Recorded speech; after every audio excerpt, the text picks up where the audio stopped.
Hello everyone and welcome back to Rusty Brown Photography.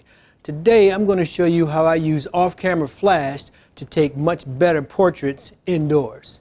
Let's go.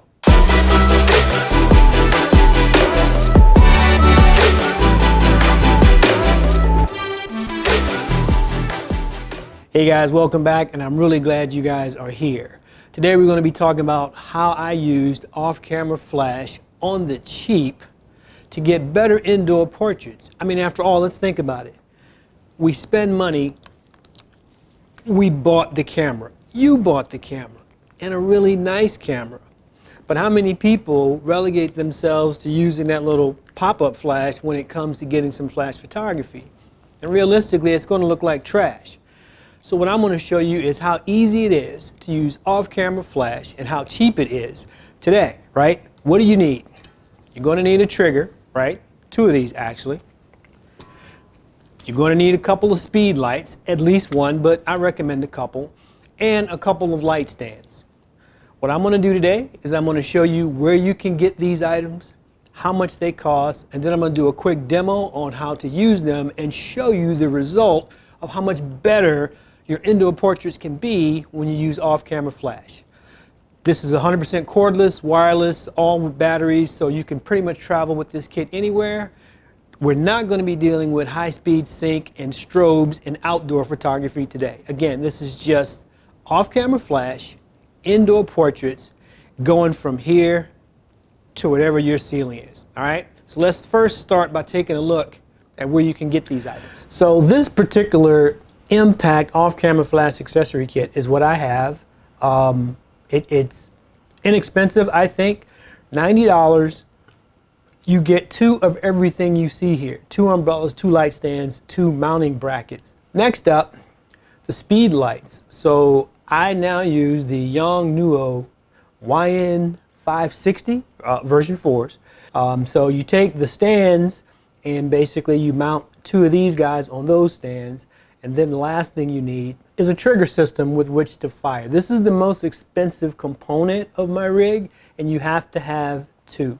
One transmitter, one receiver. But the Pocket Wizards are just rock solid. All these things that I'm showing you, by the way, I started purchasing in 2015, so I've been using for 5 years. Here, for example, you have a light stand with a flash on top and the trigger hanging off of that.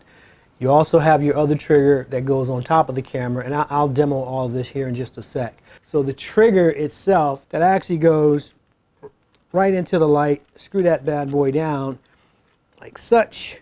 And if you can imagine this on a light stand, this guy is going to receive its signal from the camera and it will tell it when to fire. The light itself, I will program how much output of power I want and need based on that particular shot. So with that, let's go downstairs and I'll put a little demo together. I'm going to show you how easy it is to put the light kit together with this gear, and then we'll take a couple of test shots to show you what you can get with just two off-camera speed lights.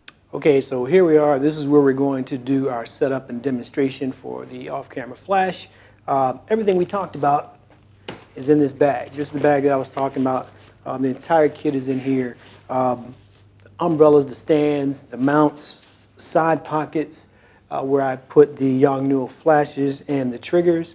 I'm going to break all this down real quick and we'll set up. This room on this side over here is where we're going to actually do the shoot. So I don't know if you can tell or not, but not very well lit at all. And it's probably going to be similar to the situations you find when you're taking your lights to a residence or to some location. The place that they want you to shoot might not be lit the best.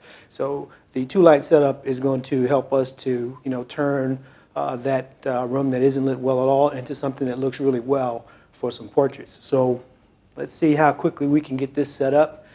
I'm guessing I can do it in 30 seconds. What do you think?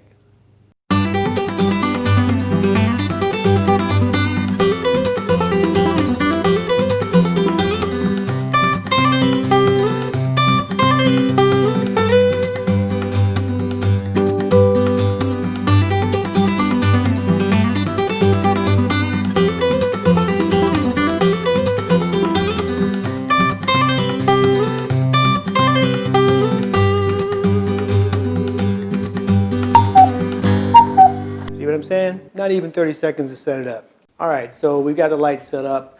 We're in the room where we're going to take the shot. We're going to do a quick portrait or two here at the piano. As you can tell, I'm standing in a pocket of shadows, not a very well lit room. We've got our camera with our trigger, and we have a receiver on that light, and this light is actually slaved. So if we were to take a shot, they should both go off. Let's try it. Just like that. So now, once D comes, we get her situated here and how we're going to shoot the shot. We'll find the best angle, and we'll turn this darkness into what should be a really good looking portrait or two. All right, let's give it a shot. Okay, so what we've got D in position. We've got the two lights in position. We think we've got the settings right. We're going to try to take a couple and see how it goes. Okay, so right now, what I've got here, and I'm going with an auto eye focus only because I can. The first one we're going to go at, yep, it didn't fire. That happens. Stay with it. There you go. That one doesn't look too bad. I'm shooting at 1/125th of a second at 7.1. ISO 200 here. 1/4 on the key light and 1/8 power on the fill light. So let's do that one more time. Are you ready? Okay, now this room is totally dark, so when you see these shots, we'll line them up. We've got D ready at the spot. Let me get that alignment. Perfect. Hold that, please. Lovely, lovely. Looking pretty good. So you guys can see how the shot's shaped up. These are all pretty much straight out of camera. We're filling in all of this negative space with light. Very nice. Hold that again, right on the old eye. I think that's perfect right there. So what I'm going to do now is you stay here. I'm going to change positions. We're going to have her look at me, and we'll see if those numbers still hold. Okay, so now basically I just have her staying in the same place, but just rotating her head to the right to look at me. You can see that I still get the same general lighting in the frame. You can use the two light setup that I have here for two people, like here. You can also use it for three people, like with this family shot. And you can even take the two light setup and use it for four people. You would have to adjust the distances and probably balance out the power in both lights somewhat equally. But this particular shot here, four people, two lights, and it's all there. There are several instances where you can just use one light and get really good shots. Take a look at this shot here of Kiana. A single light. Look at this shot with Charles. Similar, but a darker background, but still a single light. And then lastly, if you look at this picture of Margot, same thing, darker background, but a single light. Now what I'm going to do is give you a bonus right now. I'm going to give you my go-to settings when I go to any indoor shoot where I'm using these lights. Meaning this is where I start and then I adjust from there, right? So in camera, I always start at 1/160th of a second on the shutter speed. I go to f7.1 for my aperture, and I go to an ISO maximum of 200, probably more like 160 in the camera. On the lights, on the key light, the primary light, I always start off at 1/4 power. On the fill light or the secondary light, I go to 1/8 power. And that's kind of pretty much it. From there, I'm making adjustments to the environment. If I have to brighten something up, I usually make the adjustments with the lights, not the camera, right? I'm either going to give it more power, or I'm going to move the light closer, or I'm going to move the light further away, or I'm going to make the light stand taller, or I'm going to make it shorter. These are the things that I do to get the look that I want. You can shoot wide open. I genuinely don't for portraits, right? I really want a sharp, crisp image, not just eyes and then fall off, but you could shoot 1/4, 1/8, 2/0, whatever you want to do, but you have to play with those lights accordingly to get the look that you want. Again, this is just an inexpensive way to start your journey, if you haven't already, with off-camera flash. And again, everything fits in this bag. The bag came, this is the one that you saw that I used in the demo, right? And it has pockets for your lights, as well as all the light stands are in there, the umbrellas, the whole kit. Fits in a suitcase, you're good to go.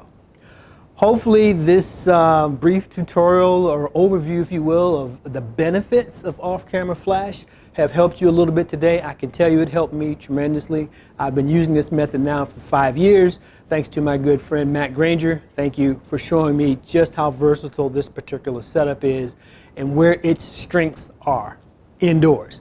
I would not use this setup outside. We can talk about that at a later time. So, let me know what you do for your portraiture specifically. How do you light it? How do you do your off-camera flash? Do you use strobes? Do you use speed lights? Do you use something in the middle? I'm really interested to see what you guys are doing. I'm so glad you guys are here. It really means a lot to me. I hope you continue to rock with the channel. Until next time, this is Rusty with Rusty Brown Photography. We'll see you later.